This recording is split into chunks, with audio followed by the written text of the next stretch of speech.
Prezidente Repu ezize Parlamentu Nasional a aselera diskusaun lei estatutu para deputado hodi halakon Pensaun Mensal Vitali.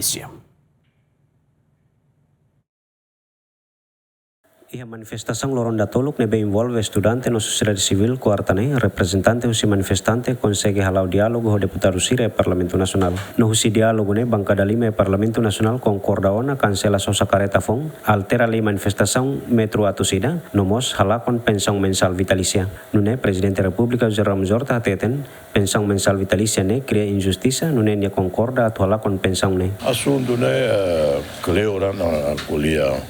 O governo todo concorda, o partido todo concorda, a revisão da lei.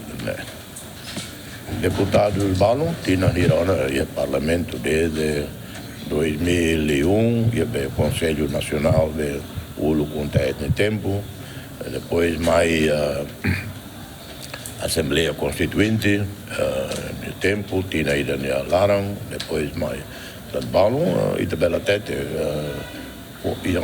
20 anos, pelo menos.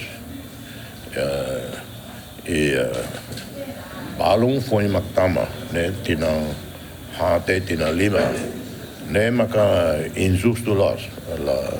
Tamba, a teta dali era na tina, tinha lá, coitado, mestre, uma ainda, Behanori, tinha uma, 70 anos de idade, tinha. A foco no coração, mas seria Palácio lá. Lá ia Pensaun Vitali, será. Mas vê elemento deputado, ainda tinha na Lima, e eu não pensava. Nem me convence, nem tem que mas vê, tem que ver direitos adquiridos, lei até direito adquirido. Na duna usiba, todo concordo, a tu hare fila fali ila lais la bela de hare depois la hare tem que prazo para hare né para halbuat nave itare que é justo e nem tem que o diálogo jovem ser estudante da sociedade civil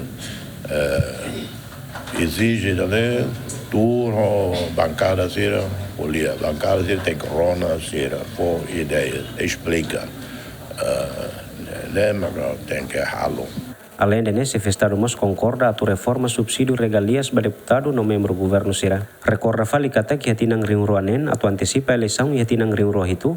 Governo no Parlamentu Nasional apresenta proposta lei generoso rua makanesan lei número hat bara ringroron resintolo lorong ron resin 5 bulan Janeiro, segunda alteração lei número 5 bara ringroh hat lorong 5 bulan Maio kona ba estatutu deputado nebe promulgado husi atual primeiro-ministro Kairala Sanana Guzmão nebe iha momento neba hanesan Prezidente República tu lei número hitu bara ringroh hitu lorong ron resin 5 bulan Julho. Estatuto titulares órgão soberano hetan veto mai beikus mai hetan fali aprovação si Parlamentu Nasional no promulga si Prezidente República Repu nebe eleito sai Prezidente República hetinang ringroh hitu. Agustin da Costa, GMN.